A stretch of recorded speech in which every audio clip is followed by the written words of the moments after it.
Hey guys, tonight we're traveling back nearly 2,000 years to the bustling streets of ancient Rome, a world of emperors, aqueducts, and public baths where privacy was optional and hygiene was debatable.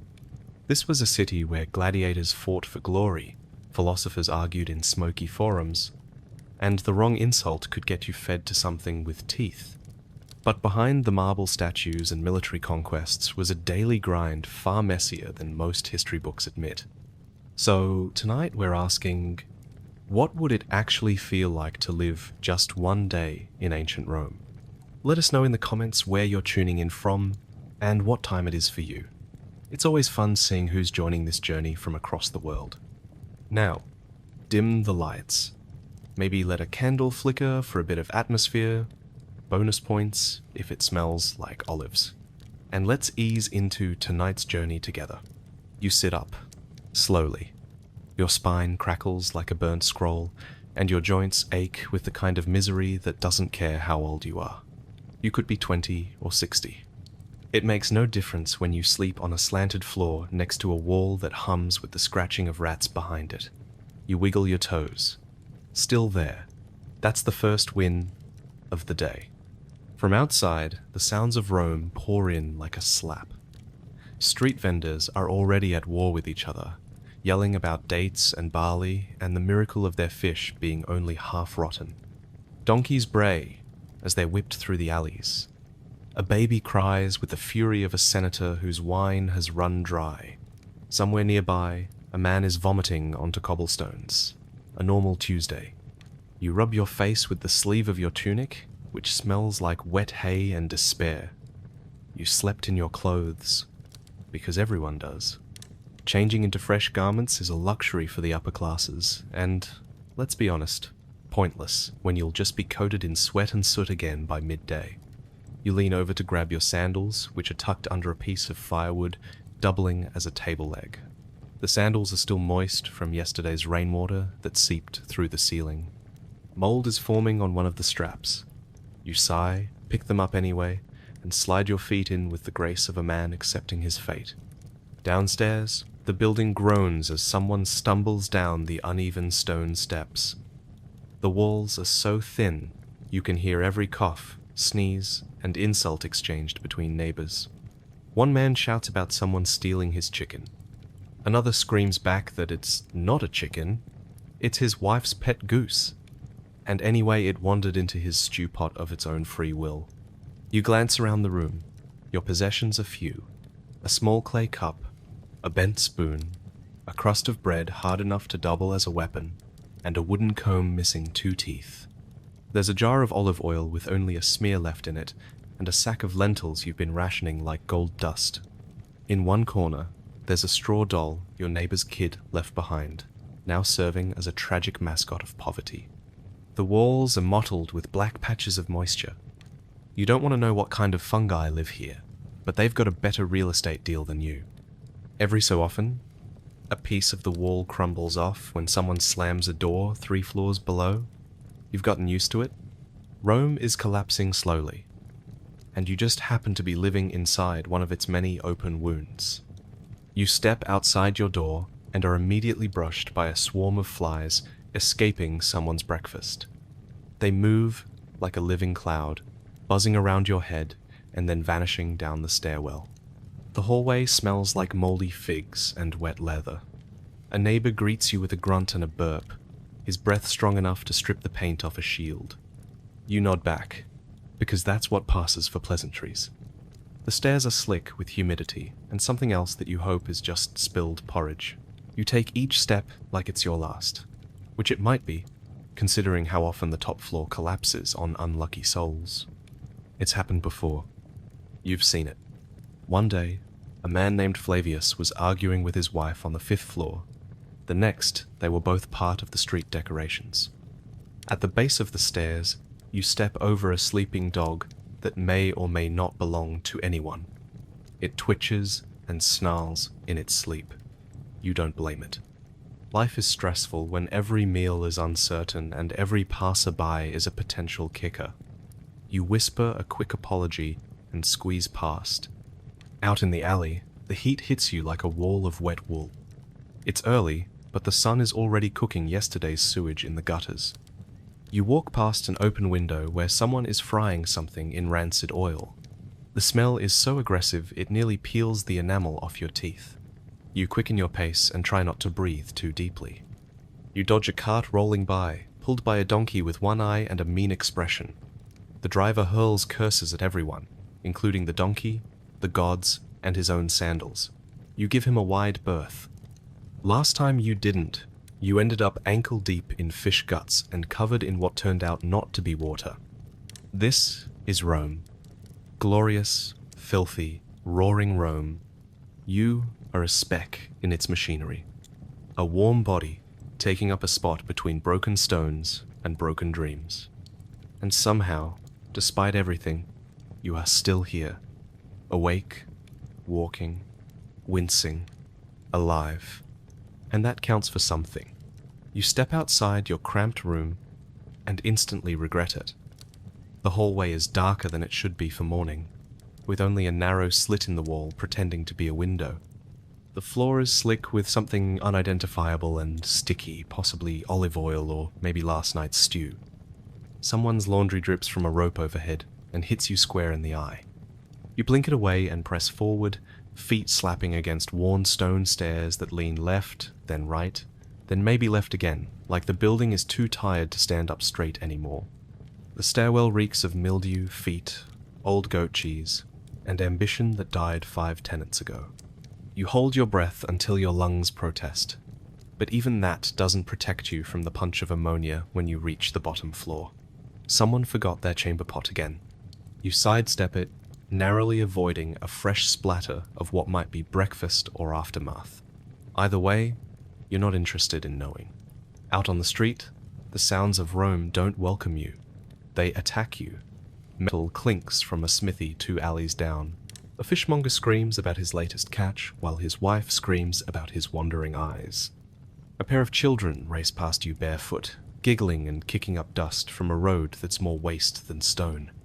You duck just in time as a courier on a horse barrels past, muttering curses at your existence as though you chose to be in his way. You turn down a side alley for water. The public fountain, fed by aqueduct and faith, is lined with locals elbowing for position. You queue behind a woman who smells like burnt bread and keeps yelling at her son to stop chewing his own tunic. When it's finally your turn, you scoop water into a chipped clay cup. It's lukewarm, slightly gritty, and tastes vaguely of limestone and lost hope. You drink it anyway. You're not about to fight hydration this early in the day. As you lean down to wash your face, a rat darts past your sandal. You freeze, halfway between rinse and scream, watching it disappear into the same crevice your landlord promised to fill last season. Of course he didn't. He's been too busy raising rent and ignoring complaints about the tilting roof, the drafty walls, and the neighbors who argue about politics loud enough to summon Jupiter. Returning home to grab your tunic, you're hit by a gust of air that's part cooking smoke, part sewage, and part human. There's no such thing as personal scent here. You all blend into one another's stench. Your neighbor Marcus passes you on the stairwell, shirtless and humming off-key, carrying a basket of unwashed leeks like it's a treasure. You nod. He nods. Neither of you say anything. You both know words are wasted on mornings like this. Back inside your room, you attempt to dress without dislocating a shoulder. Your tunic has shrunk again. You've grown. You can't tell. It clings in all the wrong places and smells like moldy flour. You sigh and tie the belt anyway. There's a hole near your hip, but patching it would require thread and motivation, and you've got neither. You grab a piece of stale flatbread from a cracked plate and chew it until your jaw cramps. There's no time for a real meal. You've got to be out the door and down to the forum if you want even a sliver of work today.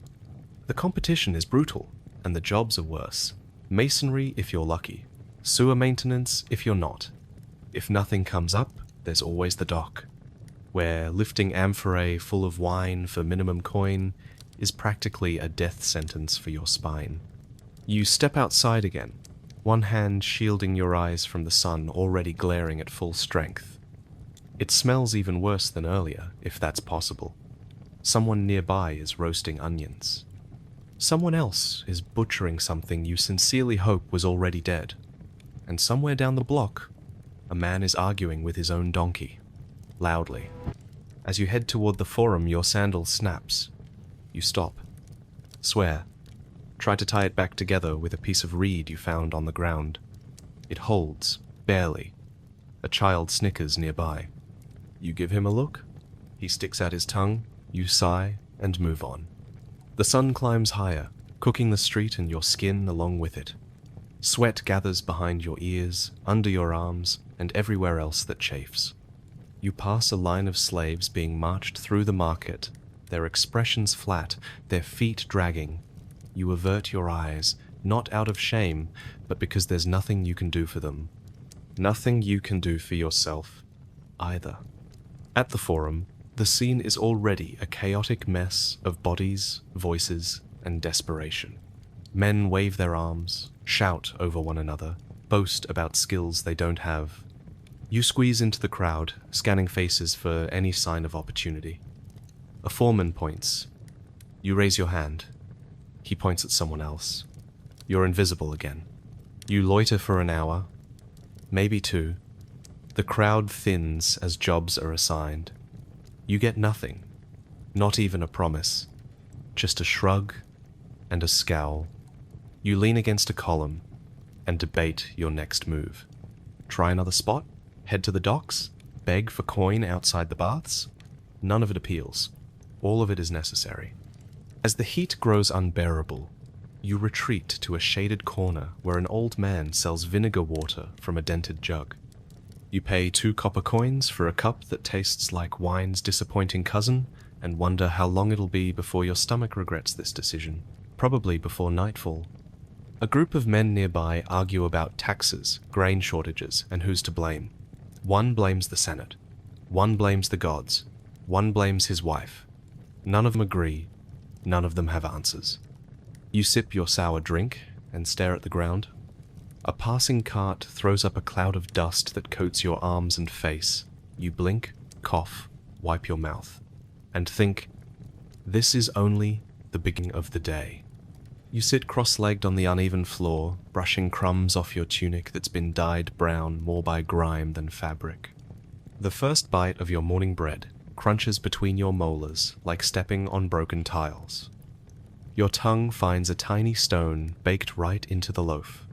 Not again. This is what they call panis plebeius, the bread of the poor. Ground in stone mills, often swept with dust and mixed with whatever was lying around. You spit out the gravel, but keep chewing. It's either this or nothing, and you already skipped dinner. You glance at your cup. Wine, they call it. But this is not the kind of wine you toast with in marble forums or sip while reclining on silken couches. No, this is vinegar-drenched swill, watered down until it tastes like sour regret. They say it's to stop the spread of disease. Your starting disease might taste better. A pigeon perches on the wooden beam above you. It stares like it knows something you don't, affing. Maybe it's here for crumbs. Maybe it's judging you. Either way, you try not to make sudden moves. You've seen what these birds can do when they feel challenged. The city's full of them. Some even walk right into kitchens like they pay rent. A few floors below, someone starts shouting. You can't tell if it's a vendor, a neighbor, or just another fight between overworked hands and undercooked ambition. The walls here are thin enough to hear a conversation through 4 units and thick enough to trap the smell of someone boiling cabbage. You wrinkle your nose and try to focus on your soggy wine. From the street, a man drags a cart of fish heads and offal, his voice trailing behind him like a dying hymn. Fresh scraps, still wriggling. The scent rides the breeze and meets the fumes of yesterday's chamber pots tossed into the alley. You turn your face toward the window, but even that doesn't help. The tenement's upper floors trap heat and odor like a Roman punishment. You try to eat faster, get it over with. Your teeth grind against another pebble. How many more of these are in there? You'd complain to the baker, but he has 3 teeth left, a permanent scowl and a cleaver. Besides, he's your neighbor's cousin's cousin. Word travels fast around here, and enemies multiply faster than bread mold. You break the last piece of the crust, hard enough to double as a roof tile, and chew until your jaw goes numb. Hunger wins over dental longevity again. Suddenly, a splash. Someone dumps something out the window. 2 floors up. It hits the alleyway with a splat. Judging by the smell, it's not water. You thank the gods it missed your only tunic drying on a string out the window. Small victories. The pigeon is still watching. Your stomach gurgles. Not from satisfaction, more like a warning. That bread might have had a little too much age on it, or maybe it was the wine. Either way, your bowels are beginning to draft escape plans. You sigh. The communal latrine is 2 streets over, and there's a line already. Plus, you heard rumors someone got mugged there yesterday. Pants down, dignity stolen.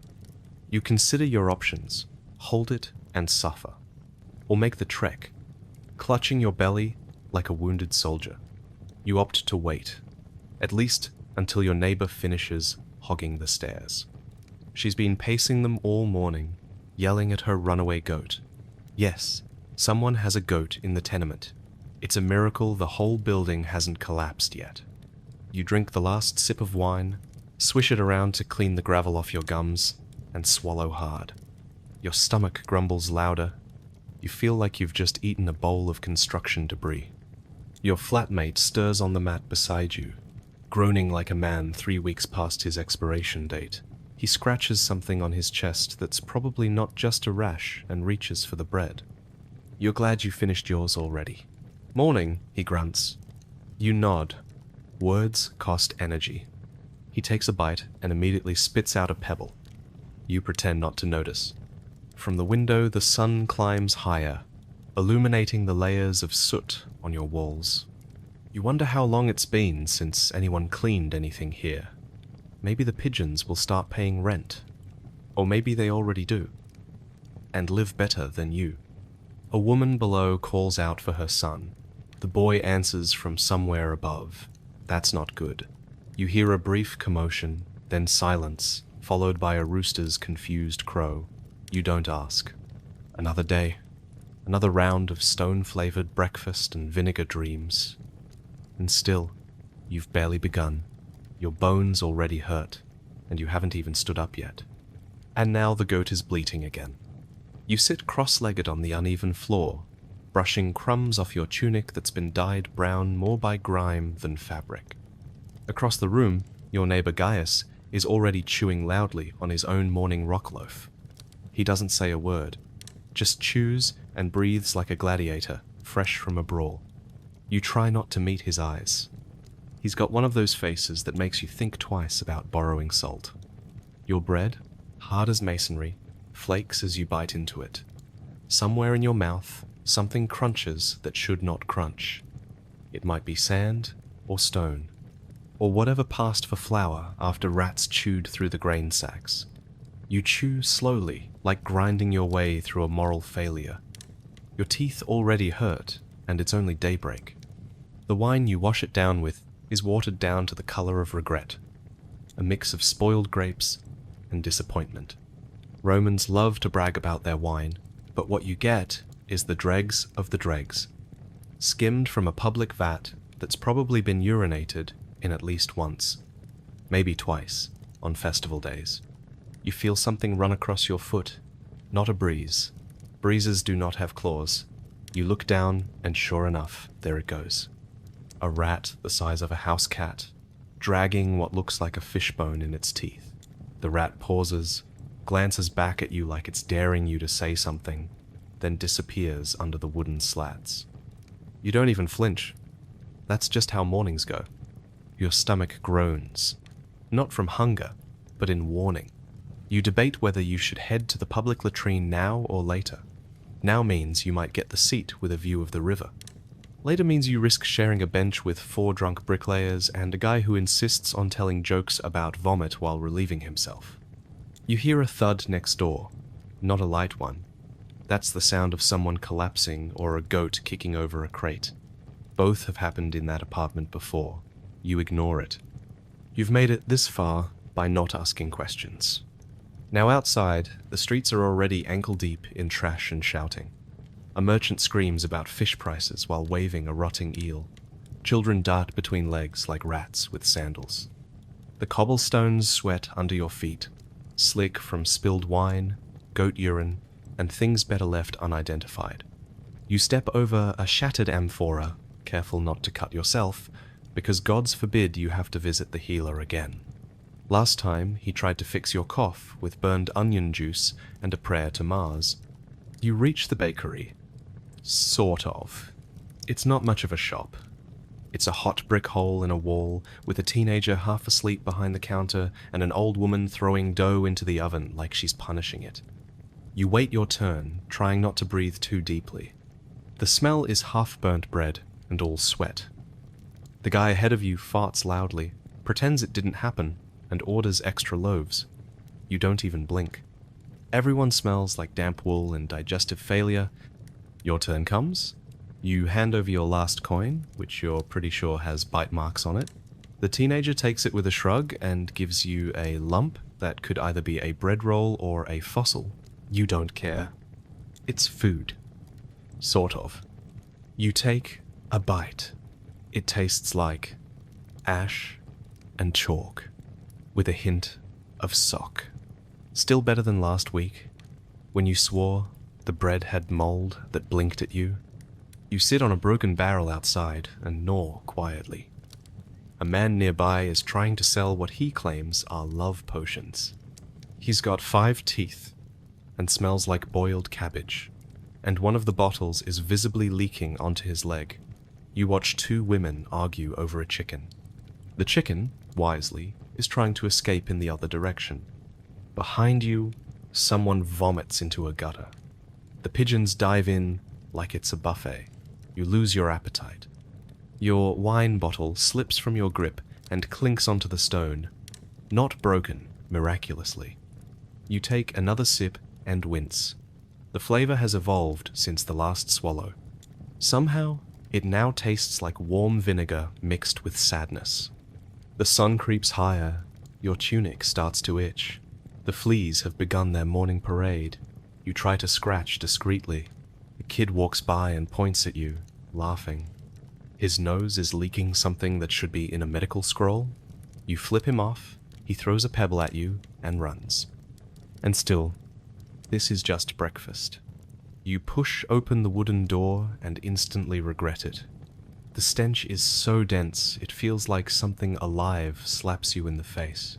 Not just foul, but historic. Like this odor has tenure. It's fermented in the cracks of stone and wood for centuries, steeped in humanity's worst leftovers. You hesitate. A deep breath might kill you. A shallow one might make you gag. But either way, you're stepping in.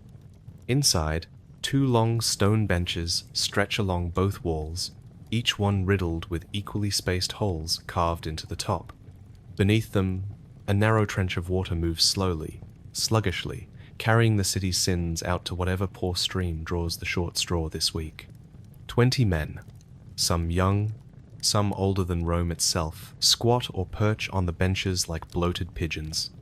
There is no privacy, no walls, no shame, just skin, stone, and steam. You glance around. Everyone seems numb to the horror.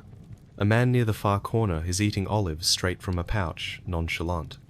Another one reads aloud from a wax tablet while scratching his back with a stick.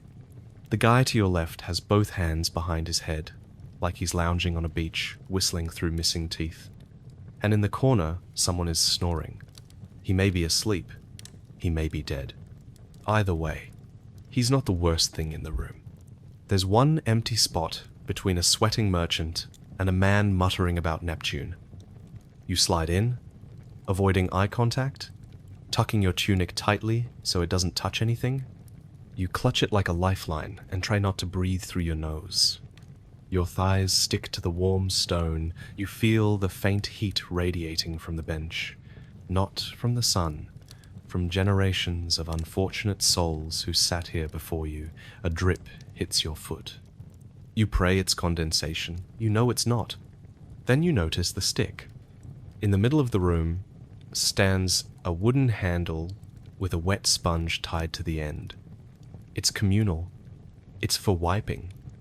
And it is, by far, the most terrifying object you've ever seen. It rests in a bucket of water that hasn't been changed since Julius Caesar had hair. You make a note to wipe with sand instead, or just never again. A rat scurries across the floor, bold and thick, tail dragging like a rope soaked in nightmares. Nobody reacts. These creatures are as normal here as sandals. It pauses near your foot. You flinch. It stares. You lose the staring contest. You shift on the stone. A little too much. A squeak escapes from under you, echoing through the chamber like a trumpet of betrayal. A few heads turn. One man nods approvingly. Another claps once. You want to die. Somewhere behind you, a splash. Then a shriek. Then laughter. Someone slipped. You don't look. You can't afford to know. You already know too much. The merchant beside you leans in and offers you a date. You decline. He eats it anyway, his fingers greasy and suspicious. You see him wipe them on the bench. You stop breathing altogether. The sounds are constant, dripping, gurgling, hissing, moaning, not a single one from a mouth. You try to empty your mind, pretend you're at the baths, at the forum, anywhere else. But the smell keeps dragging you back, like a jealous lover. You think you feel something crawl up your ankle. You clench, instinctively. You might never unclench. A young boy runs in, holding his nose, dragging his father. His face is already green. He screams as he's sat down. He is now one of you. Welcome to the war, kid. The door slams again. A breeze wafts in, but it's not fresh. It's just wind carrying shame. The muttering man starts humming a hymn. The tune is nice. The lyrics are about constipation. You hate how catchy it is. You consider your options. Get up and leave. Deal with the shame of unfinished business. Or stay and risk becoming one with the bench. You choose purgatory. You stay. At least you can leave with your dignity, even if not your appetite. Someone sneezes. Loud. Wet. You feel a mist. You wipe your arm with your tunic and immediately regret it. The man beside you asks if you've ever been to Carthage. You say no. He says the toilets are worse there. You believe him, because you need to believe there's something worse than this. The communal stick falls. It rolls toward your sandal. Time slows. Every eye in the room turns. You do the only thing you can do. You scream and lift your feet. Someone laughs. A lot of people laugh. You are now entertainment. You will never recover from this. Then, finally, you feel your stomach settle. Not better, just defeated. The body knows when it's outmatched. You do what you came to do, as quickly and with as little emotion as possible. You make no sound. You think no thoughts. You stare at the wall and imagine the sea. When it's done, you stand. You don't look back. You don't speak. You leave as if you've just witnessed a crime. Which, in a way, you have. Outside, the sun hits your face like a blessing. You inhale. It still smells like fish and dust and burning olive oil, but compared to the underworld you just escaped, it's ambrosia. You survived. For now. But the day is young, and Rome is not done with you yet. You shift on the cold stone, trying not to think about what's underneath. The air is warm, but not in a cozy way. It's thick and wet and smells like a fermented stable. You try to breathe through your mouth, which only makes things worse. Taste is not something you ever wanted associated with public defecation. To your left, a man you do not know is humming as he adjusts his tunic, his thigh dangerously close to yours. To your right, someone just made a noise that sounded like a dying goat. You do not dare look. You do not want to make eye contact with anyone.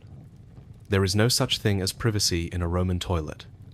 No stalls, no walls. Just a long bench with 20 arched cutouts and too many feet tapping in anxiety or rhythm. The sponge stick, the infamous tersorium, is soaked and resting in a vinegar-filled trough, a single communal one. You try to recall if the vinegar is strong enough to kill disease. You try not to think about how many intestinal battles have been fought on this very seat. Fail. Miserably. Rats squeak somewhere near your ankles. One dashes out and disappears through a crack in the floor. You clutch your tunic higher. Your stomach churns not from illness, but from stress. You suddenly have great respect for your sphincter and its ability to lock up in times of terror. Above you, a mural depicts Bacchus mid-orgy. You wonder who chose that as toilet decor. Probably the same guy who thought it was a good idea to paint a lion eating a gladiator in the next room over. The Romans have a strange sense of humor. Or maybe they just want you to hurry up and stop loitering. Someone sneezes behind you. There are no walls. You feel the particles pass like a phantom breeze. You flinch. Your whole body tenses. This is a sacred and vulnerable moment being shared with absolute strangers who are too comfortable making eye contact while squatting. There's no such thing as silence. Every few seconds, there's a splash or a grunt or the unmistakable groan of someone who didn't make it in time. A boy walks in with a mop and a dead look in his eyes. He has accepted his fate. You almost admire him. You grip the edge of the stone for balance and try not to slip. The stone is polished, smooth by centuries of Roman butts, and you're not feeling particularly athletic today. You do not want to fall. Nobody wants to fall here. The consequences are psychological and irreversible. Outside, a vendor is selling fried dormice. You hear him shout the word crispy, and your gut clenches in confusion. Someone else lights incense nearby, probably in a last-ditch effort to preserve their soul. It mixes with the filth and becomes something worse, sweet rot. The person next to you asks for the sponge. You consider pretending not to hear. You hand it over with 2 fingers, like it's a cursed relic. He nods in thanks, completely unbothered. You wonder what level of apathy you must unlock to survive this kind of life. A bird lands on the windowsill. It stares at you. You wonder if it's judging you. It blinks once and flies off. That somehow feels worse than staying. Finally, your body cooperates. It's over. Or at least this stage is. Now comes the aftermath. The sponge is still damp. You whisper an apology to your ancestors as you use it, trying not to gag. You do not meet your own reflection in the polished bronze water trough. You rise, knees cracking, and adjust your tunic. Your legs feel numb. Your dignity is somewhere back there, possibly gnawed on by rats. You step carefully to avoid puddles of uncertain origin and nod politely to the next person entering, like this is a perfectly normal part of a perfectly normal day. You exit into the open air, blinking against the sunlight like you've just been reborn. The breeze hits you like a miracle. You never thought you'd be grateful for the stench of fish sauce and smoke, but here we are. It's better than what's behind you. You survived the Roman public toilet. Barely. And you will never be the same again. You haul urine. That's your job. Not glamorous, not noble, not even something most people make eye contact over. But the Fullers need it, and you need the coin. So you do it. You wake before dawn, grab your sloshing clay jars, and head out to collect the public's finest liquid gold. Every alleyway is a fresh opportunity, and every corner has a pot. Men relieve themselves half asleep. Women give you side eyes and plug their noses, but you nod, take the jar, and move on. The smell clings to you like a second tunic. You are a full-time piss collector in the heart of the empire. Rome, glorious Rome, where the streets are paved in marble if you're rich, and in something far softer and stickier if you're not. And you're not. You can barely afford sandals. Yours have been mended with twine and hope 3 times already. Each morning your feet get wetter, Each morning, you tell yourself it's just dew, even though dew doesn't usually bubble when it hits the ground. The Fullers pay you by the jar. They don't care how you get it. Rich man's villa or poor man's alley, it's all the same to them. They dunk stained tunics into vats of urine, stomp them clean like grapes, then hand the clothes back smelling just a little less like filth. Somehow, Rome calls it clean. You don't question it. You just hand over the jars, take your copper coins, and try not to think about the splash marks on your tunic. Then there's your second gig, because no one survives on one job, sweeping the forum, that sacred space where orators shout, statues glare, and pigeons conduct bombing runs from every column. You're there before the sun climbs over the rooftops, pushing a straw broom with more gaps than bristles. Horse dung, rotten fruit, spat out olive pits, and last night's political pamphlets all smear together into a mosaic of decay. You sweep it into heaps, then sweep those heaps into bigger heaps, until eventually someone carts it away. Probably someone like you. You get cursed at if you sweep too close to someone's sandals. You get cursed worse if you don't. One senator nearly hit you with a scroll because you made the air dusty. Another threw half a fig at your back when you stepped on his toga. He was lying on the steps, surrounded by admirers, and you had the goal to exist nearby, so he hurled fruit and missed.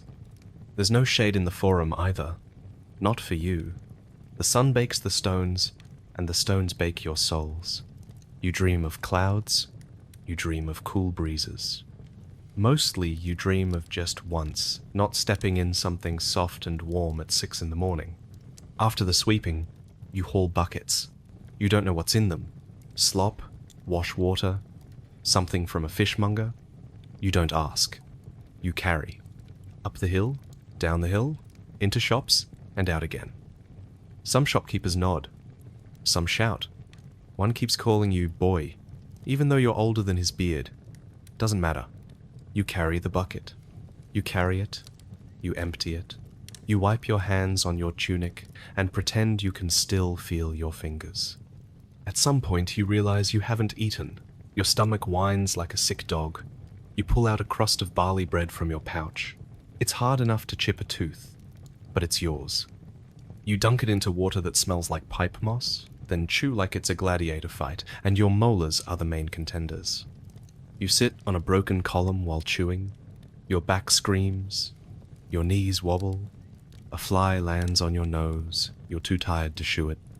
You just close your eyes and let the sunlight press against your eyelids like a hot towel soaked in regret. Then comes the noise. Rome never shuts up. There's always shouting, always arguing, always the sound of something clanging, breaking, or being dragged. Two fishmongers scream at each other over stall space. A child sobs because his fig fell in the gutter. A cart tips over, and a pig escapes. You watch it all, but only through the haze of fatigue that turns chaos into background music. You spot another worker sweeping a different stretch of stones. You nod at each other, comrades in grime. He's missing 3 fingers. You try not to think about how that happened. Probably something with a mule, or a careless knife. Or maybe the gods just decided he looked too symmetrical. Once your break is over, it's back to the pits.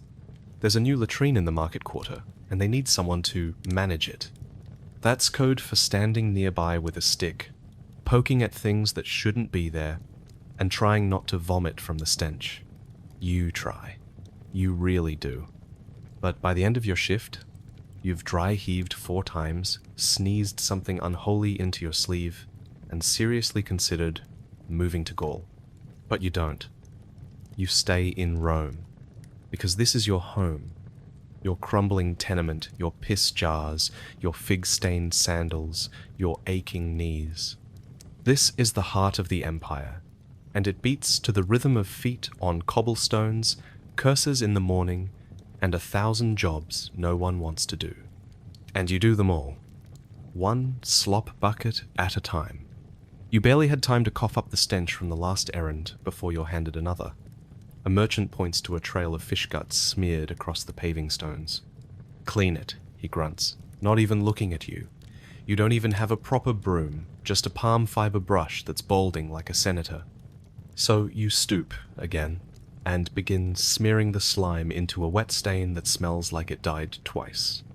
The sun climbs, your sweat thickens, and every corner of your tunic clings to your skin like it resents you for existing. Someone drops an amphora of spoiled olive oil near the baths. You're called to handle it.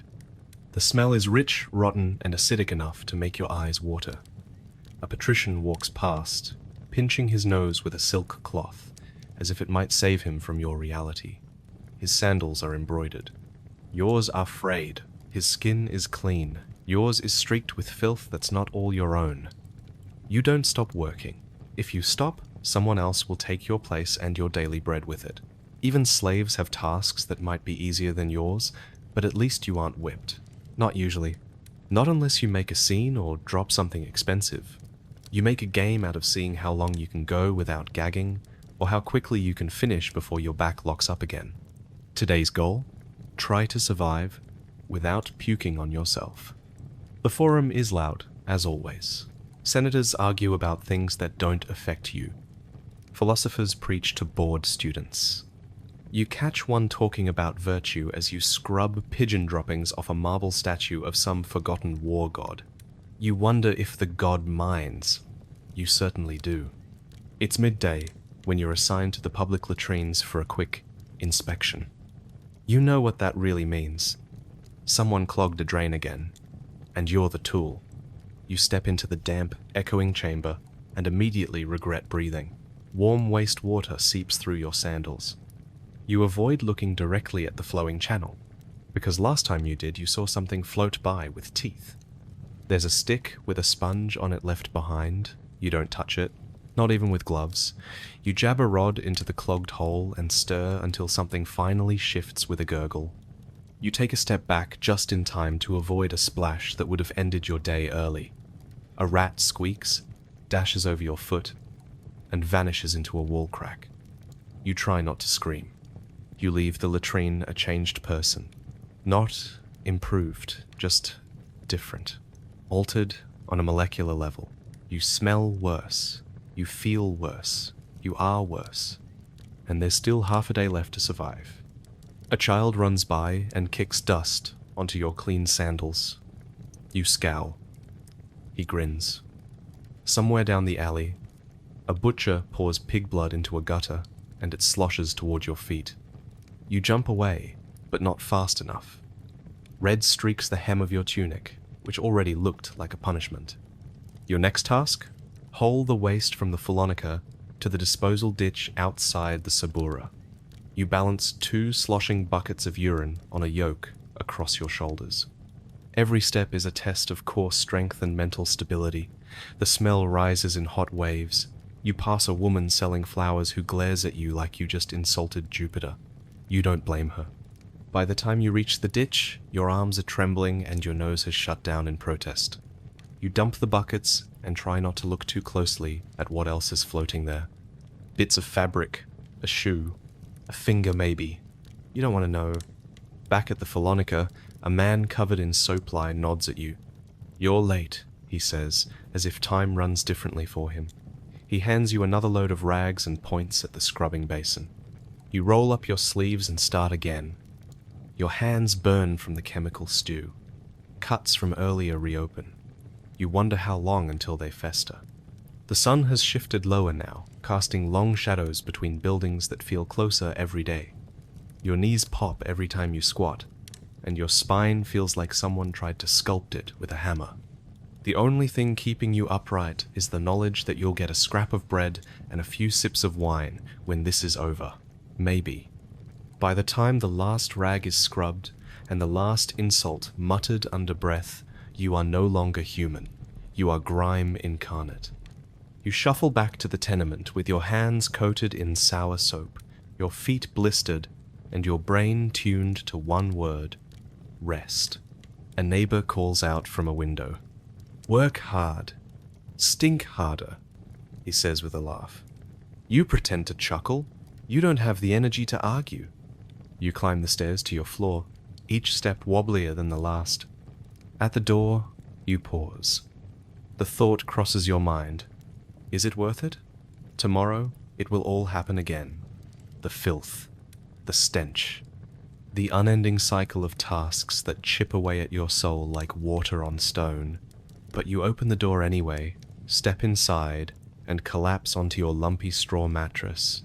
It squeaks like it's mocking you. You lie there in silence, limbs twitching, eyelids heavy. And even though your whole body begs for sleep, your nose still twitches from the stink. Somewhere nearby, someone is cooking spoiled cabbage again. You sigh, grateful, only for one thing. At least today, you didn't get bit. You walk into the baths, thinking maybe today will be different. Maybe you'll finally feel clean. Maybe you'll come out refreshed, lighter, ready to take on another round of hauling amphory for a man who calls you boy, even though you're pushing 40. But no. The moment you step into the tepidarium, you know you were wrong. The air inside is thick with sweat, oil, garlic breath, and something that smells like fish guts left in a boot. The floor is a slippery mosaic of water, grime, and occasional mystery chunks. You skid. Everyone skids. It's part of the charm, or so they say. No one ever warns you about the toe fungus parade lurking in the corners, or the man in the corner with a cough that's lasted longer than the current emperor. You start by stripping. No changing rooms. Just peel it off right there, and try not to make eye contact with the man who's been staring since you entered. The slave boy grabs your clothes and throws them into a pile of other equally pitiful tunics that all smell like vinegar and crushed hope. You don't even try to keep track of which one is yours. It's communal now. The first room is the tepidarium, the warm room. You sit on the stone bench, and it immediately steals the warmth from your bones. The man next to you sighs like he's about to confess to murder. Another one is clipping his toenails with a knife. You try not to look, you fail. One nail goes flying. It lands near your foot. You pretend it didn't happen. A man across from you is already sweating buckets, even though he's been here for 2 minutes. He's lathering himself in oil like he's preparing for battle. You follow suit. The slave boy hands you a small flask of olive oil. You rub it onto your arms, your chest, your legs, wondering which parts need it the most and which parts are already a lost cause. Then comes the strigil, a dull metal scraper that's been used by at least 4 other people before you. It has someone else's hair stuck in it. You scrape anyway. Because this is Rome, and personal boundaries died with the Republic, you slide the strigil down your arm, and it pulls off a layer of grime, oil, and regret. It also tugs at a mole you weren't sure was still attached.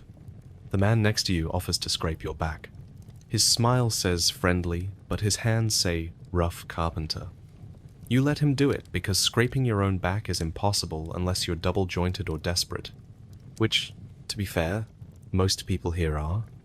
Now, it's time for the caldarium, the hot room. Steam rolls out like it's trying to escape. You step in and immediately regret every decision that led to this moment. The room is hotter than Vulcan's forge, and you're sweating from your earlobes. The floor is scalding, the walls are sweating, but one wrong breath away from passing out. There's a vat of hot water in the center. People are half sitting, half floating in it, like dumplings that forgot to die with dignity. You lower yourself in and try not to cry. The water burns. Not just hot, it sears. You hold your breath and sit perfectly still because movement causes splashing, and splashing causes eye contact. Nobody wants that. Then someone farts, loudly. A few people chuckle. One man leaves the room, another just sinks deeper into the water, presumably to escape both the smell and his life choices. You glance around. There's a banker rubbing his belly with a loofah that looks like it was woven by angry spiders. A senator is muttering to himself, possibly planning to outlaw the concept of modesty altogether. You try to focus on the tiles. Some are beautiful. Most are cracked. One has a toenail stuck between the grout. A slave walks by with a bucket. He dumps it into the water. You try not to wonder what was in it. You fail again. The answer is likely pee because the man across from you looks very relieved and hasn't moved in 5 minutes. You think maybe it's time to rinse off and leave, but that would require standing, and standing means everyone sees everything. Again, you gather your courage, stand, and make your way to the frigidarium. The cold plunge. A cruel joke, really. You just spent 20 minutes in a hot box being boiled alive, only to now dive into ice water like a punished gladiator. You lower yourself slowly. The water bites. Your skin contracts. Your regrets become clearer. Your teeth chatter before you even sit down. The man next to you is doing breathing exercises. You do not know if he is meditating or trying not to scream. Either way, you admire his commitment. Once the cold finishes insulting your bloodstream, you climb out. You're not cleaner, just damp and confused. Your towel is missing. Someone else took it. You consider fighting him for it, but decide to drip dry instead. The air outside is less humid, but carries the scent of human stew. Your clothes are not where you left them. You find a tunic that kind of fits and hope nobody notices. You smell like oil, ash, and cooked skin. You feel lighter, but not in a good way. Like your soul has been scraped out with the rest of the dirt. You walk out into the Roman streets again, blinking against the harsh daylight. Somewhere a hawker is selling salted fish, and the smell punches you in the face. You consider going back into the baths to escape it, but then you remember the toenail, number never again. You move along, slightly damp, slightly dizzy, and entirely Roman. You think you're done. You think you've endured the Roman bathhouse rite of passage, but Rome isn't done with you, not by a long shot. You shuffle over to the massage room. A thick man with arms the size of amphorae greets you with a nod and a slap on the back that relocates 2 vertebrae. He's covered in olive oil and pride. He doesn't speak, just grunts and points to a slab of stone that smells like it's absorbed 1,000 years of sweat and goat cheese. You lie down. The slab is cold, but your body's too sore to flinch anymore. The masseur begins with your shoulders, kneading like he's trying to tenderize a stubborn cut of meat. You try not to scream. You fail. He takes it as encouragement and digs deeper. You hear a pop that might be your spine or your willpower snapping in two. Next is your lower back. He straddles you without warning. His knee jams into your tailbone like he's chasing demons out. He mutters something about knots. You want to tell him they're part of your personality now. Instead, you groan into the stone and try not to cry. A rat scurries across the far wall, even it looks like it pities you. The massage ends when he punches both shoulder blades and shouts, "Finito." You don't know if that's Roman protocol or a personal flourish. Either way, you roll off the table like wet laundry and stagger toward the exit. But the ordeal isn't complete until you pass through the perfume corridor. Tiny vials of scented oil line the walls. You're offered one sniff, just one. It smells like old roses and rich people's secrets. You reach for a dab, and the attendant slaps your hand away. No touching, just smelling. This is luxury, not charity. Outside, the sun has dipped low, casting long shadows across the cobblestones. Your body feels 3 inches shorter. Your joints click when you breathe. But the worst part? You're still not clean. The grime has just moved, redistributed like taxes. Now it's under your toenails, inside your ears, and lurking somewhere between your shoulder blades like a ghost of bathhouse past. You limp away, the scent of ancient armpits clinging to your hair. A boy sells roasted chestnuts on the corner. You consider buying one, but remember, you have no money left. You spent your last sestertius tipping the slave boy who found your sandal in the caldarium. You pass an alley. Someone's vomiting. Someone else is laughing. This is Rome, the city of aqueducts, blood sport, and very personal hygiene rituals. And tomorrow, you'll do it all again. Because no matter how terrible the baths are, they beat, smelling like fermented ox. Just barely. The market is already screaming when you arrive. Not the people, though they're loud too. It's the smells. The The kind of smells that punch you in the face with fish, guts, goat breath, and old vinegar that gave up long ago. Vendors shout prices, some of them in Latin, others in dialects you've never heard, and possibly a few in curses. You blink against the sun.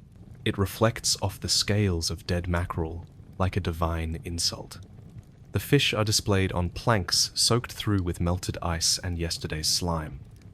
They glisten in the wrong way, soft around the edges, cloudy in the eyes. One flops slightly. You hope it's the wind. To your left, a woman is selling herbs. Basil, thyme, and something that might be wormwood if you squint. She waves a branch at you like a weapon and hisses something about your aura. You walk faster. The butcher's stall is worse. Pigs, alive and furious, are tied by their back legs and screaming into the void. One of them catches your eye. You both understand each other. He's not making it out of here alive, and you might not either. A row of animal heads lines the butcher's slab. Their tongues loll out like they're mocking your haircut. You look away. You step in something soft. You don't ask questions, that's the Roman rule. If it squishes and it isn't screaming, move on. Fruit vendors gesture with orange-stained hands. The peaches look tempting until you see the hornet nest nestled in one of the baskets. You pretend you weren't interested anyway. You try the next stand, hoping for vegetables. Instead, you're met with amphorae stacked like a ceramic death trap. One is leaking something red. You pray it's wine. It isn't. The cheesemonger offers a sample. You take a bite. It crunches. There shouldn't be a crunch. The man smiles with 3 teeth and tells you it's aged. You wonder if he means the cheese or the rat that died in it. Either way, you nod politely and back away. A child runs past you holding a squid. You don't know why. Nobody seems to be chasing him. The squid might still be alive. You mind your own business. You finally spot the turnip vendor. Old, slouched, and dressed in a tunic that's seen every Caesar from Augustus to whoever's pretending to rule now. He smells like pickled socks. You ask the price. He says 2 sestati. You offer 1. He doesn't argue. Instead, he picks up a live eel and swings it like a whip in your direction. The eel smacks into a hanging sausage and coils around it like a snake claiming a prize. You pay the 2 sestertii. He throws the turnips at your feet like they insulted his mother. You shuffle toward the edge of the market, clutching your bruised vegetables like war trophies. A man tries to sell you a pigeon in a sack. Another offers you a cursed ring. You nod, like you're considering it, then escape, while they argue over who owns the donkey tethered to a pile of bricks. The forum is only a few streets away, but it smells better already. Which is saying something, considering someone nearby is relieving themselves against a marble statue of Jupiter. The urine steams in the sun. You do not make eye contact. A group of philosophers is arguing about stoicism in the shade. One of them is barefoot and angry. You slow down to listen, hoping for wisdom or at least entertainment. Instead, you hear a rant about figs and moral decay. You move on. The market fades behind you, but its stench clings to your clothes. Your sandals are coated in mystery goo. Your stomach regrets the cheese. And the turnips? They're probably fine. Probably. You sigh. Rome feeds you, robs you, assaults your senses, and dares you to complain. And you'll be back at the market tomorrow. Because no matter how bad it gets, it's still better than starving. You keep walking past stalls that look more like open wounds than places of business. One old woman is selling cheese, though calling it that feels generous. It's a sweaty, oozing lump resting on a filthy board swarming with flies that don't even pretend to be bothered when you wave them away. She offers you a sliver with a toothless grin and says it's from a good goat. You believe her. That goat probably died last week. You pass a cart that's full of mystery meat. The vendor claims it's lamb. It looks more like raccoon, or possibly something with opposable thumbs. You do not ask questions. Asking questions in this market is like begging for curses to be hurled at you in 4 dialects at once. You spot some grapes. They look shriveled, dusty, but edible. You reach out, A child beats you to it and grabs the bunch. You glare at him. He sticks his tongue out. Somewhere deep inside, you wish the grapes are sour and his afternoon is ruined. That's as close as you get to justice in this place. You think about buying meat again. There's a man roasting some over a fire. The smoke makes your eyes sting and your stomach grumble, which is probably how he lures people in. You approach, trying to ignore the puddle of something below the spit. The meat turns slowly, glistening with grease and ashes. It smells incredible. He cuts you a slice and wraps it in cabbage. You hand over your coins, take one bite and immediately regret every decision that led you here. It is not lamb, it is not beef, it might be rat, and not the clean, well-fed ones you sometimes see near the baths. The greasy texture clings to your tongue like betrayal. But you chew, because spitting it out would be wasteful and disrespectful to the possibly sentient creature that gave its life for this disaster. You look for olives next. You don't even like olives, but at least you know what they are. You find a barrel brimming with black ones that glisten like beetles. The vendor insists they are fresh. You point out the mold floating on top. He shrugs and says it's just flavor. You buy 3? You pass by a wine vendor next. He is shouting in Latin and Greek at the same time, promising the best vintage from the Alban Hills. You know he's lying. Everyone knows he's lying. But people are buying anyway because the wine is cheap, and people here are thirsty for anything that numbs. You sip a sample. It tastes like vinegar and regret, but it burns just enough to clean your throat of the market stench. You buy a cup and down it quickly. The man tries to sell you a second. You decline, mostly because you fear your insides might stage a revolt if you drink any more. At one end of the market, a man is selling amphorae. He claims they're imported from Carthage. You know they're local, because the clay still smells like the Tiber. But they're cheap, and you need something to carry the olives and mystery cheese. You buy one and instantly regret it. The amphora has a crack, and everything leaks a little as you walk. Your tunic is now wet with olive brine and spoiled dairy. No one notices. Everyone else looks the same or worse. One man is wearing a basket for a hat. Another is arguing with a chicken. A woman is threatening to curse someone's entire bloodline over a handful of rotten leeks. You make your way toward the forum, passing street performers who juggle, dance, or scream poetry at passers-by. A man with painted skin pretends to be a statue. A dog urinates on his foot. He does not flinch. You respect the commitment. You step over a beggar. He asks for coins. You pretend not to hear. Then you feel bad and double back, tossing him a stale end of your bread. He thanks you like you handed him gold. You feel worse. The smells follow you. Rot, sweat, incense, and the faint whiff of something baking that smells almost like cake until you realize it is just a burned onion on flatbread. Finally, you exit the market. Your arms ache, your feet are sore. You've spent half your coin and acquired nothing you actually wanted, but you lived. You made it through the Roman market, which is more than can be said for the eel that vendor was using as a whip. And somehow, impossibly, you are already hungry again. You knew you shouldn't have eaten that pigeon. It looked suspicious when it stopped twitching so quickly, and the bread it came with crunched in ways that felt medically concerning. But you were hungry, and in ancient Rome, hunger isn't a passing feeling, it's the baseline. Now, hours later, your stomach has turned into a festival of cramps, burps, and ominous gurgles. It feels like someone poured sour wine into your guts and lit a torch. You double over in the alley behind your tenement, clutching your abdomen like that'll somehow keep the toxins from spreading. A neighbor walks by, glares, and tosses a half-eaten fig at your feet, muttering something about weak-bellied foreigners. You need a doctor. That is, someone who calls himself a doctor. The closest one is 4 streets down, between the bathhouse and a shrine dedicated to Mercury. His door is a curtain that smells like mildew, and above it hangs a wooden plaque that reads Medicus in shaky red paint. You push it aside and step into a room that smells like garlic, sweat, and old meat. The doctor is asleep in a chair, snoring with his mouth wide open and one sandal off. You clear your throat, he doesn't stir. You stomp, nothing. Finally, you knock over a jar of dried leeches by accident, and the sudden wet slap on the floor makes him jolt upright.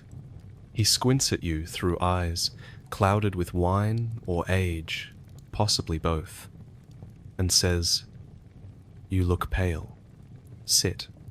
You sit on a stool that has one short leg and wobbles like your faith in this man's qualifications. He doesn't ask questions. He doesn't even ask what's wrong. He just walks over to a shelf, grabs a cloth bag, and dumps its contents into a bowl. It's a chaotic blend of crushed insects, dried flowers, chunks of something grey and fibrous, and a small cracked walnut. He crushes it with a rock, not a mortar and pestle, a literal rock. Then he stirs in something from a clay jug. It smells like rotting vinegar mixed with mint and despair. "Drink this," he says, pushing the sludge toward you. You hesitate. He narrows his eyes. You want to feel better or not? So you drink. It's thick and tastes like sour mud mixed with burnt parsley and wet straw. You gag halfway through, but he pats your back and says, "That means it's working." The cramps don't stop. Your stomach now feels like it's both boiling and freezing. Your left eye twitches. The doctor watches you with mild interest, then starts humming a tune while cleaning his ear with a quill. "Lie down," he says. "I'll bleed you next." "Wait, what?" you croak. "You got fever in your guts. Need to let the bad blood out." Before you can protest, he's already unrolling a leather kit with knives that haven't been cleaned since Caesar had hair. Some are rusted. One has a chunk missing. Another looks more like a fish hook than a blade. You consider running, but standing feels dangerous, so you lie down on a slab that might once have been a butcher's table. He ties a strip of cloth around your arm and begins tapping your veins like he's looking for a ripe fruit. "Found it," he mutters. He pricks you with a blade that bites deeper than you expect. Blood trickles out, and he catches it in a cracked bowl, nodding like a proud father. "Good color," he says, "means your spleen is angry." You ask how long this will take. He shrugs. "Till you faint or your complexion improves." You start to sweat. Meanwhile, a woman bursts into the room carrying a baby with a rash. She demands attention, waving the infant like a loaf of proof. The doctor doesn't flinch. He holds your bowl of blood in one hand and gestures with the other. Wrap the baby in cabbage leaves. If he still cries, feed him goat's milk and burn the rash with sulfur. The woman leaves without questioning a word. You're starting to feel lightheaded. The blood is still dripping, your stomach is still churning, and now your vision is going fuzzy around the edges. The doctor finally wipes your arm with what smells like wine-soaked linen, ties it off, and hands you a hunk of hard bread. "For strength," he says, "and chew on this." He hands you a clove of garlic the size of a baby's fist, cleanses bad breath and demons. You ask how much you owe. 2 sesterces, he replies. You only have 1. He takes it, along with your belt. Insurance, he explains. In case you come back dead. You stumble out into the sunlight, feeling half empty and a little violated. The alley smells worse now, or maybe it's you. You wobble past a cat licking blood from a butcher's slab, and wonder if this is what healing feels like in Rome. Closer to torture than care, more guesswork than science. Your stomach growls again, or maybe that's your spleen. Either way, you're out 1 coin, 1 pint of blood, and 1 belt. And you're still not sure if you're getting better or just slightly more historic. You stagger home, clutching a cloth pouch filled with dried bat wings, salt, and what looks suspiciously like powdered brick. The doctor insisted it would cure your insomnia. You're more worried about what it will do to your kidneys. He was quite proud, though, claiming he once used the same remedy on a man who dreamed of snakes and never dreamed again. That was apparently a success. Your neighbor leans out her window and asks how your treatment went. You say, "He gave me something to sniff, and then slapped me with a cabbage leaf." She nods like this makes sense. Maybe it does. Maybe the entire city is in on a joke you're too tired to understand. Later that night, the pain returns. You try the bat wing dust. You sneeze hard enough to wake the dog. Your vision swims for a bit, and you're pretty sure one of your toes just went numb. You lie down on the creaky cot, wondering if this is what healing feels like in Rome. The next day, you return to complain. The doctor isn't in. His assistant, a 14-year-old boy with a lazy eye, offers to examine you. He says he trained under the doctor himself.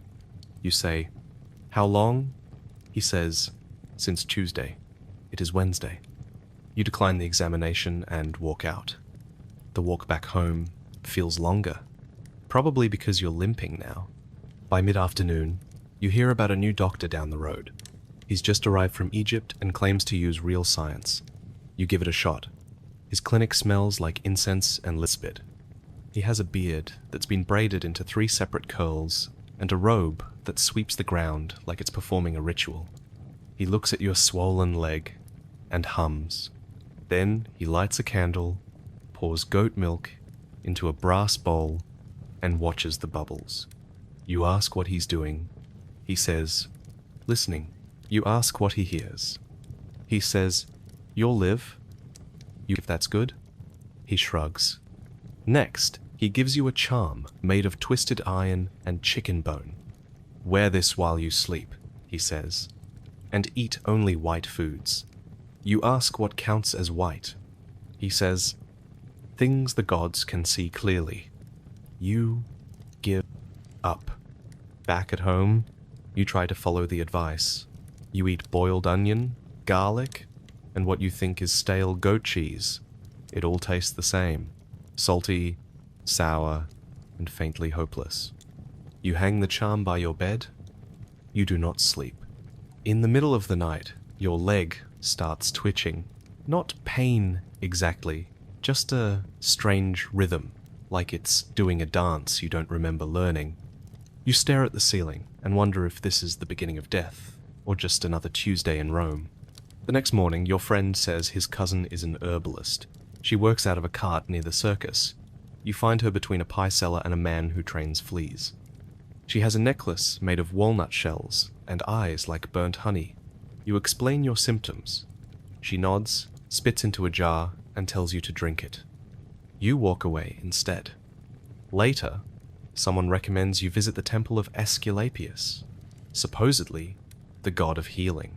People sleep on stone floors in hopes the god will appear in their dreams and tell them what to do. You decide, why not? At this point, a hallucination might be the most qualified professional you've seen. You arrive at dusk, clutching a blanket and your last shred of dignity. The floor is cold. The man beside you is coughing so hard it echoes. Someone else is muttering prayers under their breath. You close your eyes and wait. You dream of a snake wearing a crown. It tells you to drink more water. When you wake, you have no idea if that was divine wisdom or dehydration. In the morning, a priest asks if the god spoke to you. You nod. He blesses your feet and gives you a sprig of thyme. You go home and boil it into a tea. It tastes like dust. You still feel terrible, but now you're terrible with a spiritual endorsement. Days pass. The swelling in your leg goes down. Maybe because of time, maybe because you stopped showing up at clinics that double as gambling dens. Or maybe the time worked. Who knows? The only consistent advice you get is from an old ex-legionary who tells you to stop whining, eat garlic, and punch the wall until you feel better. You don't try it, but you appreciate the clarity. Eventually, you stop seeking treatment. Not because you're cured, but because you're exhausted. Roman medicine has left you bruised, baffled, and possibly more ill than when you started. You accept that in this city, survival is not about science or spirits. It's about patience, and occasionally, luck. You sit at the edge of your cot and wiggle your toes, still there, still twitching, still Roman. And for now, that'll do. You try to keep your head down. That was the plan. You woke up hoping to fetch some olives, maybe haggle for figs, maybe avoid getting spit on, But Rome doesn't care about your plans. Rome is loud. Rome is angry. And Rome has an election coming up. You step into the forum thinking it's still early. Big mistake. The stone slabs are already vibrating with noise. Two groups of men in tunics are screaming across the plaza, waving crude signs on sticks and gesturing wildly with clay amphorae that were clearly not meant for throwing. You squint and realize one of them is your cousin. Or maybe your cousin's friend. Either way, he spots you. He grins. He runs over and slaps a wreath on your head. It smells like last week's anchovy sauce. "Citizen!" he yells in your face. "You look like you support Tullius. You are a Tullian, aren't you?" You try to say no, but now a group is surrounding you, patting your back like you've just won a chariot race. Someone hands you a torch. Another guy presses a wooden plank into your palm that says something about lowering grain taxes.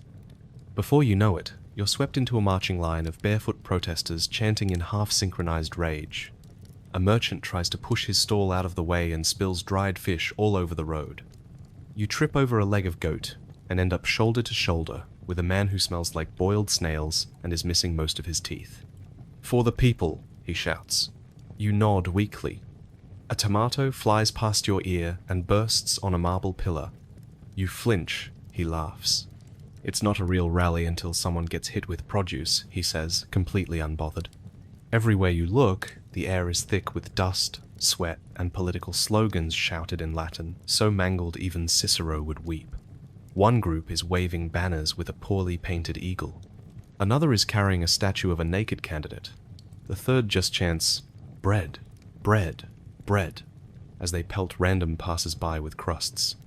You duck into an alley, but you're not safe there either. A man with ink-stained hands is plastering the walls with flyers that read like threats disguised as poetry. "Vote for Severus, or the gods will know." You ask if he's with the Severus campaign. He spits on the cobblestones and mutters something about senatorial cowards before vanishing around the corner with a bag full of bribes. Probably dates, maybe coins, or poisoned olives. Just as you're catching your breath, a man in a purple-bordered toga strides past, flanked by bodyguards with clubs. Someone boos, someone cheers, someone throws a dead pigeon. It hits the guard, who doesn't flinch. The politician stops, smiles, and makes a sweeping gesture to the crowd, who respond with a mix of applause and fart noises. You try to walk away. The gods laugh. A fistfight breaks out near the steps of the basilica. Someone accuses someone else of sleeping with a Vestal Virgin. Someone else shouts about taxes. Someone throws a cabbage. It's unclear if it was symbolic or just lunch. You find yourself pinned against a column by a crowd of very loud men arguing about sewage reform. You try to slide away. "Hey," one of them grabs your tunic. "You got a stance on aqueduct pressure limits?" You mumble that you prefer baths. He scowls like you just insulted his ancestors, and then shouts, "This one's undecided! Convert him!" Suddenly you're being lectured by 3 different voices about water, morals, and why one candidate's haircut is a sign of moral weakness. Eventually, you escape by pretending to have a nosebleed. You stagger toward the statue of Jupiter in the center of the forum. A little old woman blocks your path, slaps your arm, and hisses, "You better not vote for Emilius. His uncle cheated at dice." You nod. You smile. You are terrified. A trumpet blares, not metaphorically, an actual trumpet. And now an official crier is standing atop a crate, reading campaign promises at full volume. You only catch every other word. Lower bread costs, build another bath, arrest the fortune tellers, double wine rations. The crowd cheers at the last one. A man near you starts weeping with joy. By noon, the forum looks like a battlefield. Mules with painted slogans clop through the crowd. Young boys hand out coins from sacks marked civic donations. Someone is roasting a pig on a spit painted with a candidate's name. The skin crackles, the smell is glorious, and you wonder if political pork counts as a bribe. You take a piece anyway. A bearded man grabs your shoulder. "Can you read?" he asks. You nod, he grins. "Then read this," and shoves a scroll into your chest. It's 10 feet long and rhymes terribly. Every line ends with the name Lucius. You try to hand it back, but he's already gone. You find yourself herded toward the temple steps. A crowd has formed around a speaker with a booming voice. "You think the Empire runs itself?" he yells.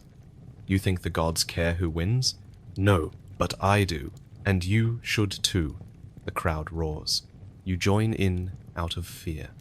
By now, you are sunburned, olive oil stained, trampled, half converted to 3 different political causes, and somehow signed up to guard a statue later tonight.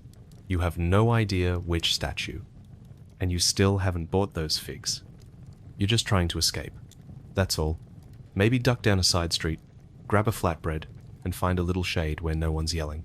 But that's not how Rome works. No alley is quiet, no vendor is impartial, and even the statues seem to have a political stance. You stumble past a mural that someone freshly painted with "Vote for Flavius." It's already been defaced. Someone scribbled donkey ears on Flavius and wrote "likes lukewarm wine" beneath it. Scandalous. Further down, another mural hails Lucanus as "protector of the grain," but someone's added a drawing of him stepping on a loaf of bread. Rome's version of satire, painted in public, never subtle. A crowd forms near the basilica, not a peaceful one. Red-faced orators shout from the steps, flanked by teenage boys holding banners like weapons. You try to sneak through, but a man with wild eyes and missing teeth yanks your arm and asks if you're voting for Cassius. You don't know who Cassius is. He screams and calls you a traitor to the Republic. You nod and pretend to care until he lets go. Someone tosses fermented cabbage into the fray. It splatters on a toga. Shouts erupt. Now it's not a rally, it's a mob. You press against a wall and feel your ribs compress under the weight of 4 panicking bodies. You lose a sandal. You lose your dignity. You keep your life only because someone else takes a harder punch. A flute player tries to restore calm. No one hears him. An old woman throws a sandal at a senator's nephew. Someone hurls a pigeon cage into the air. The pigeons refuse to fly.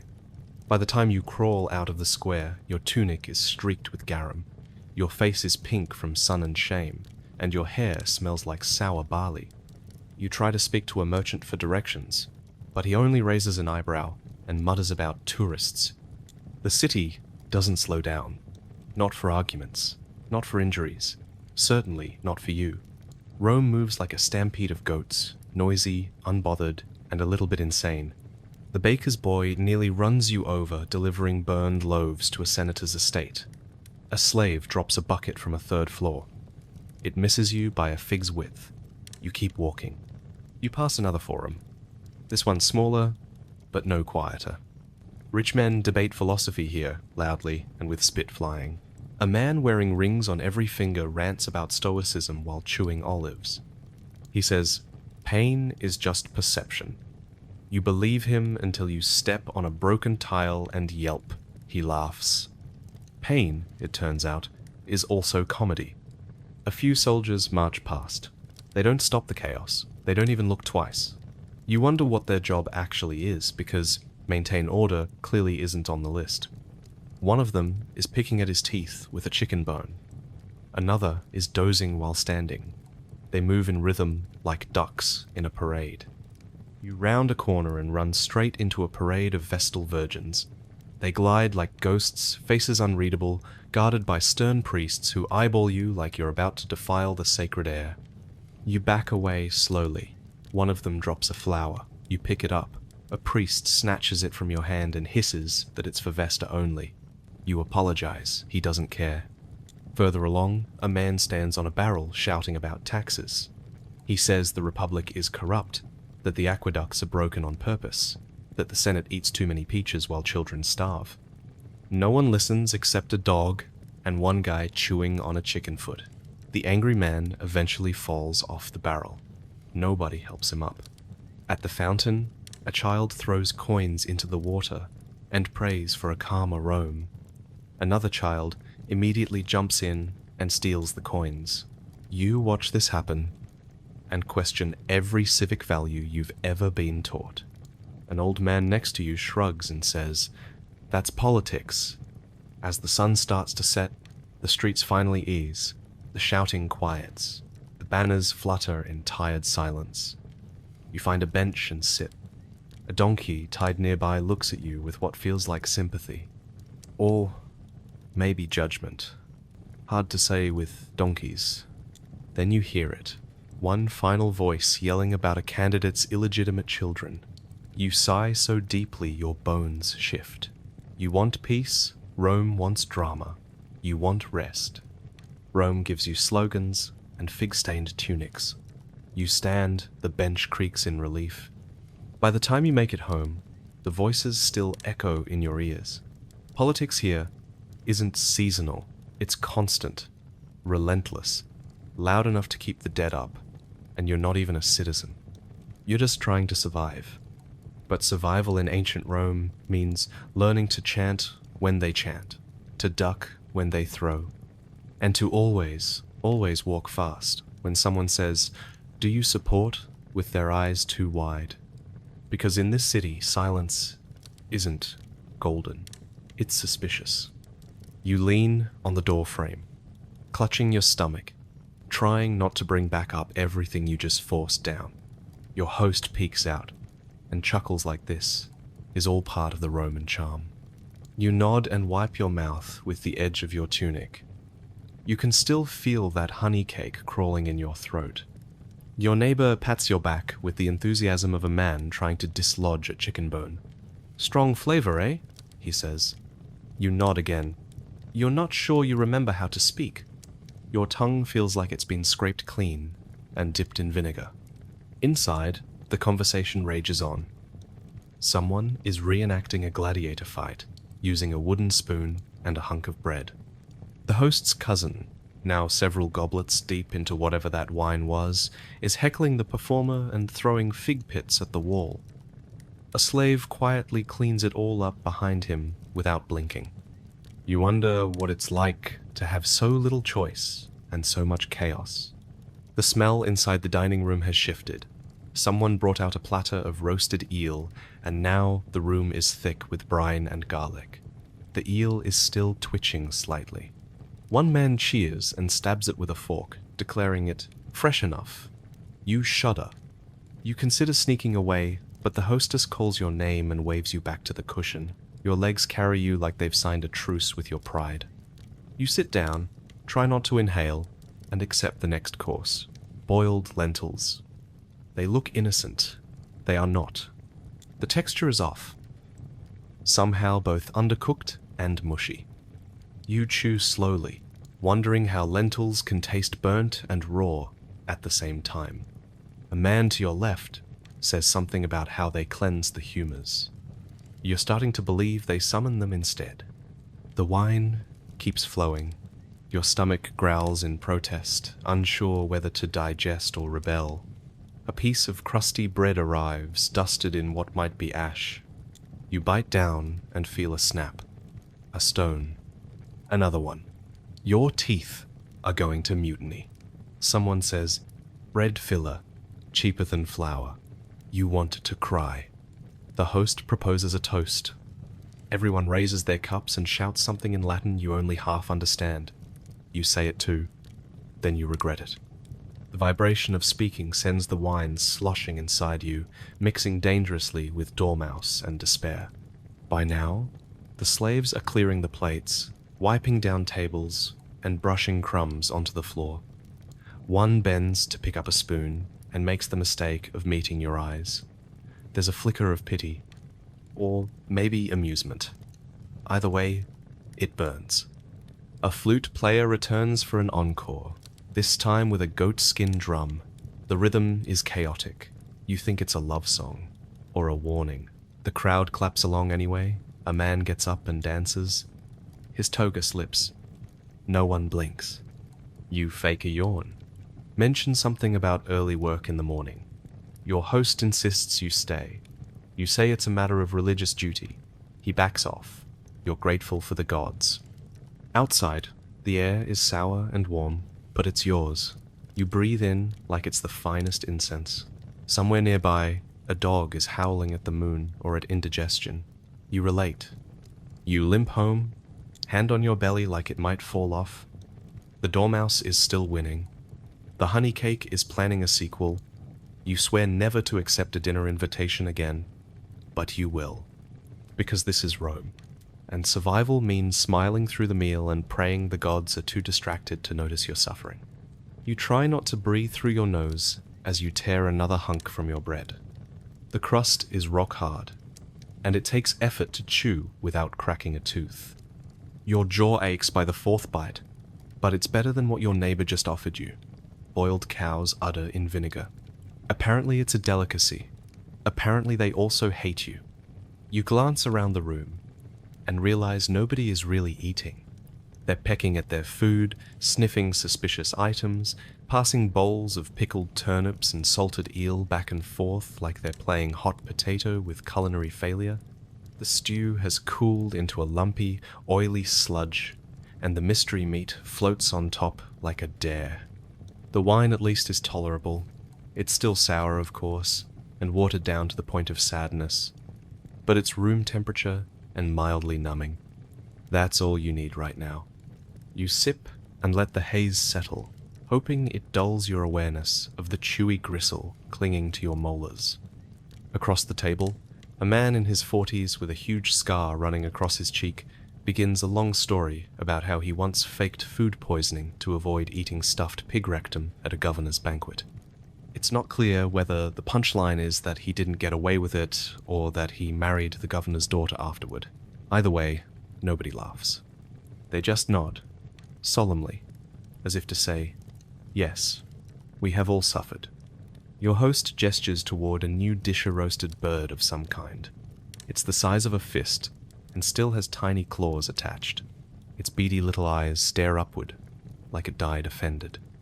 You fake a cough and look the other way. The room grows hotter, not from food, but from the collective shame of pretending this is normal.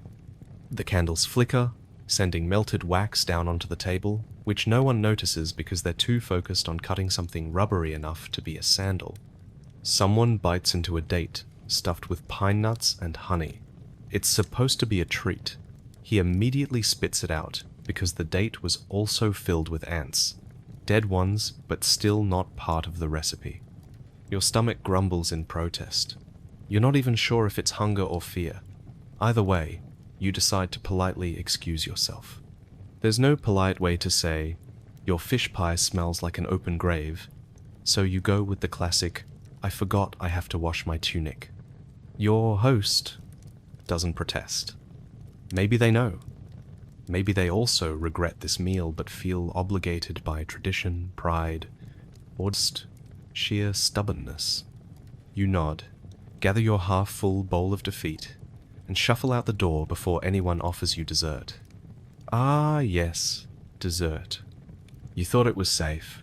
Figs. Simple, ancient, sweet. What could possibly go wrong? Everything. The figs have fermented into a soft, moldy mess. They're soaked in fish sauce because someone thought it added depth.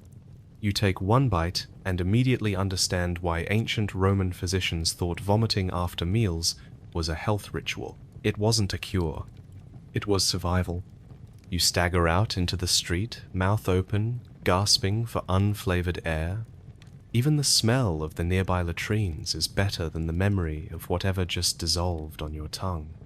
You lean against a column and let the night air cool your skin, your regrets, and your burning esophagus. A cat eyes you from a rooftop, tail twitching. You can't tell if it's judging you or hoping you'll collapse so it can eat your eyebrows. Either seems likely. Back inside, laughter erupts. The kind of laugh that sounds like surrender, like people who've accepted their fate and are just trying to outlast it. You know tomorrow's dinner won't be better. You've seen the market, you've seen the meat vendor cleaning his knife with his own spit. You've watched flies hold town meetings on loaves of bread. You've heard rumors that a man died last week after eating a sausage stuffed with the wrong kind of mushrooms. You also know that you'll come back. Maybe not tomorrow, but soon. Because this is what Romans do. They eat together, suffer together, and pretend it wasn't that bad. They rinse their mouths with wine, wipe their hands on whatever fabric isn't already ruined, and soldier on. But not tonight. Tonight, you're done gambling with your gut. You're going home to chew on dry chickpeas, drink boiled water, and dream of a world where dinner doesn't come with a side of existential despair. As you walk, your stomach gurgles again. It's not over, not by a long shot. You may have survived dinner, but the real battle is about to begin. In your intestines, you look up at the stars and whisper to no one, "Please let the sponge at the latrine be clean." You hear it before you feel it. A low, groaning creak, like the building is stretching its bones in protest. You freeze. That sound could mean anything. A shift in the weather, a neighbor shifting a clay pot, or your whole building deciding it's had enough of staying upright and is about to drop you into the street like a cracked egg. Your insula is 7 stories tall, barely held together by good intentions and crumbling plaster. You live on the 6th floor, which means you're lucky enough to see the stars through your window, but cursed enough to know you won't survive the fall if the structure gives in. It leans slightly east, like it's nodding off after a long day of not being maintained. Your neighbor swears he saw a rat running uphill across the ceiling. Nobody questioned him. The stairwell, if you can call it that, is a nightmare. A narrow spiral of splintered wood and mismatched stone, smeared with old wine, last week's vomit, and whatever someone's pet monkey did during its tantrum yesterday. You slipped once and cracked your shins so badly it turned purple for a week, and that was on a good day, with sunlight. Now, it's nighttime. The oil lamps are out, one bad step, and you're either dead or limping into the next life with a leg that bends sideways. Smoke curls in through the window. Not your fire, not yet. Someone else's bad luck tonight, 2 blocks over, maybe 3. You hope they made it out. Fires are common here. That's what happens when you cram 1,000 people into wooden matchboxes stacked on top of each other, all cooking with open flames and boiling oil. One gust of wind, and the whole neighborhood is a torch. You lean out your window as much as you dare and squint into the dark. The sky is a murky orange, the color of panic. Somewhere, a baby is screaming. Somewhere else, a man is shouting for a bucket. Below you, someone is laughing. You don't know what's worse. Back inside, your room smells like damp stone and desperation. The ceiling is cracked in a way that makes you nervous. You've considered sleeping on the stairs in case you need to escape fast, but you remember the rats and the fact that someone definitely uses that stairwell as a toilet. You'll take your chances in the room. At least here, you can pretend the ceiling won't fall. Someone's throwing up again. The walls are thin, and you've learned more about your neighbors' stomachs than you'd ever want to know. You try to ignore it, but then you hear a new sound. A soft mewl, a wet slapping noise. You light a stub of a candle and hold it toward your bedroll. A cat, giving birth, on your only blanket, of course. She stares at you with wild eyes as if this is somehow your fault. A half-born kitten, slick and squealing, wiggles against the fabric. You groan. You consider moving her, but she hisses and flashes her claws, and honestly, you're too tired to fight her for it. It's her blanket now. You'll figure something else out. Maybe the floor. You slide down beside the wall, wrap yourself in your tunic, and rest your head on your arm. The stone is cold. Your joints ache. Something crawls over your foot, but you tell yourself it's just a harmless bug and not another rat. You close your eyes. Another groan. Louder this time. The wall beside you trembles slightly. You open your eyes, heart thumping. Was that the building? Was that the cat? Was that your imagination doing backflips because of the stress and the fumes? You don't know, and you don't sleep. Not really. You stare at the wall, breathing slow, waiting for the next sound, the next crack, the next reason to bolt.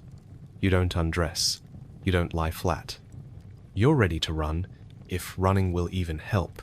But deep down, you know if the insula collapses tonight, you won't be outrunning anything. You'll just be part of the rubble. You lie flat on the wooden planks, arms crossed over your chest like a corpse at peace. But you're anything but peaceful. The insula breathes like a sick animal, crackling, groaning, muttering to itself in the dark. Every sound is a warning. Every creak could be the one that finally sends the whole building tilting into the street, like an overbaked loaf falling from a shelf. Your blanket smells like someone else's sweat, because it is someone else's sweat. You traded a basket of shriveled figs for it last week, and regretted it instantly. But the nights in this city aren't warm, like the poetry says. They're damp, and that chill rises through the floor like a curse. So you pull it up to your nose and breathe through your mouth to keep the stench at bay. There's a soft shuffle near your toes. You freeze, a rat. Or worse, a child looking for bread. You flick your foot and feel something bounce away into the dark. Probably a rat, then. You hope it didn't leave droppings on your only pair of sandals. The moonlight oozes through the broken shutters, casting pale stripes across the room like bars on a jail cell. Your cellmates? A chamber pot filled to the brim, 3 snoring lumps you call neighbors, and a ceiling that looks like it's considering early retirement. You didn't eat dinner. Not really. Just a piece of yesterday's bread, soaked in the wine dregs from a cracked jug. Stomach has been punishing you since sundown. Each growl sounds louder in the dark, like it wants to make sure everyone in the room is aware of your digestive failures. You wrap your arms tighter around your ribs and try to shush it like a screaming child. Outside, the city is alive in a way you wish it wasn't. Somewhere down the alley, a dog barks with the rage of a soul trapped in a fur prison. Across the street, someone is vomiting with commitment. You recognize the rhythm of it. That's not his first amphora tonight. A voice shouts something obscene, then another voice shouts back, then glass breaks, then silence. You wait. Nothing else comes. Good. If they're killing each other, they're doing it quietly. The chamber pot shifts, not because it moved, because someone kicked it in their sleep. You hear the unmistakable slosh of a disaster narrowly avoided. You suck in a breath and close your eyes. If that thing spills, you're moving out. You don't care if it's 2 a.m. and you have nowhere to go. You'd rather sleep in the bathhouse and risk a lice infection than mop up that kind of tragedy. Your neighbor to the left begins grinding his teeth. Again. You'd tell him to stop, but last time you did, he offered to trade you the teeth for your blanket. You're not sure if he was joking. You stare at the knife you keep under your pallet. It's not sharp. It's not clean. It's not even technically a knife anymore. More like a shard of something that once dreamed of being cutlery. But you keep it anyway. Not because it could protect you, but because holding it makes you feel like you might be in charge of your own fate. You once read that Roman night watchmen roamed the streets. Lanterns, staves, responsibility. Where are they now? Probably passed out in a brothel, or bribed to ignore the sound of theft.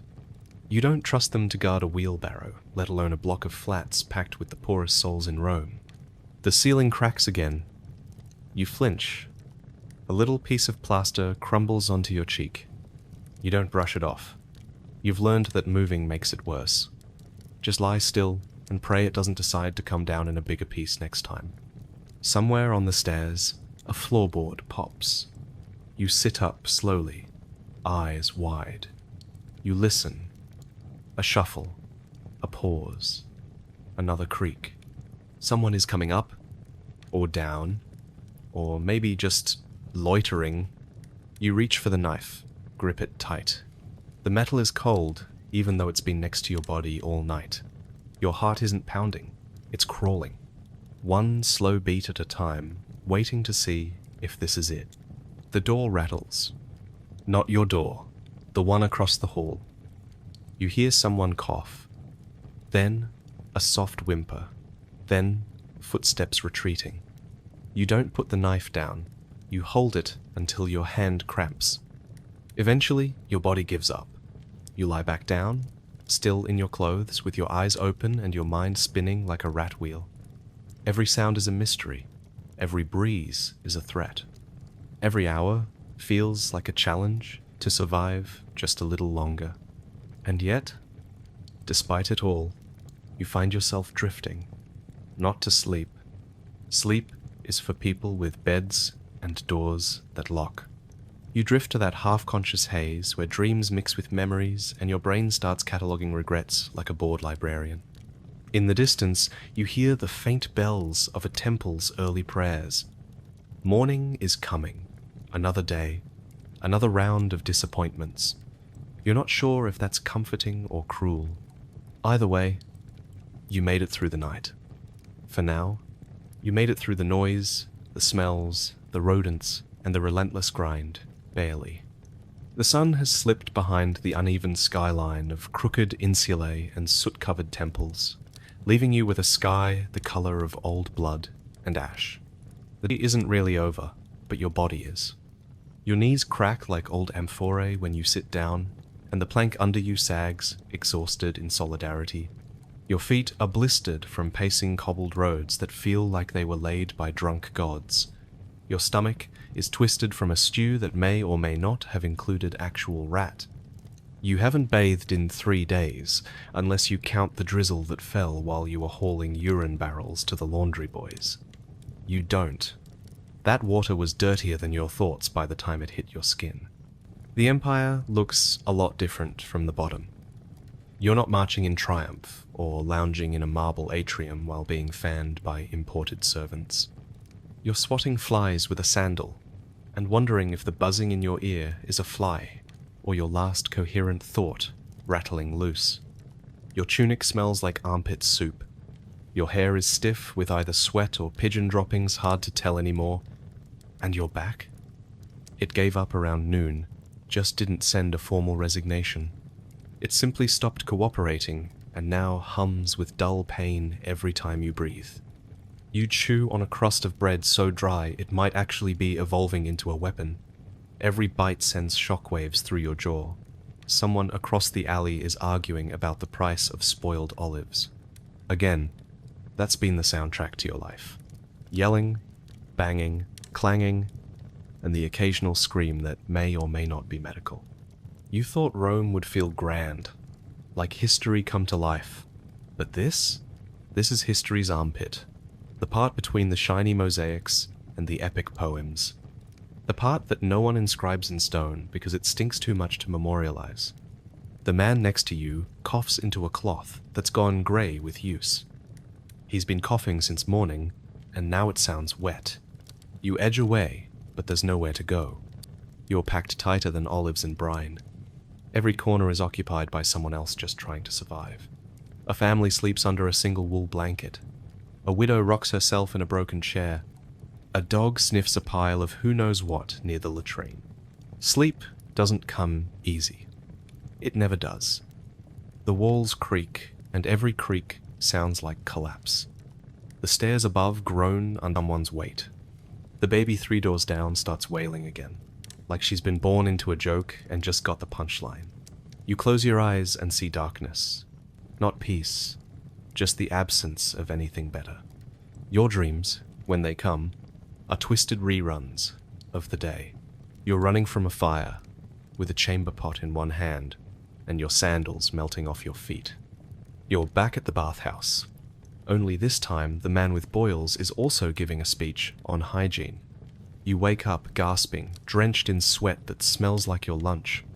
You wonder, truly wonder, how anyone does this every day. Not just once, not just for a day, but for a lifetime. How do you grow old in a city where everything is constantly trying to poison you, crush you, infect you, or tax you? How do you fall in love in a place that smells like smoked fish and regret? How do you raise children when the street is full of drunk gladiator fans and stolen chickens? And yet, people do. They sell wine from cracked jugs and laugh about it. They gather to hear the latest scandal shouted in the forum and cheer like it matters. They pass around honeyed nuts, share gossip, and live. Not just exist. Somehow, they live. But you? You're just visiting, dropped into this place like a stray sandal in a latrine trench. You don't belong here. Your body isn't built for this. Your mind keeps reaching for a comfort that doesn't exist in this century. You wouldn't last a day in ancient Rome. You barely made it through one. And tomorrow, you'd have to do it all again.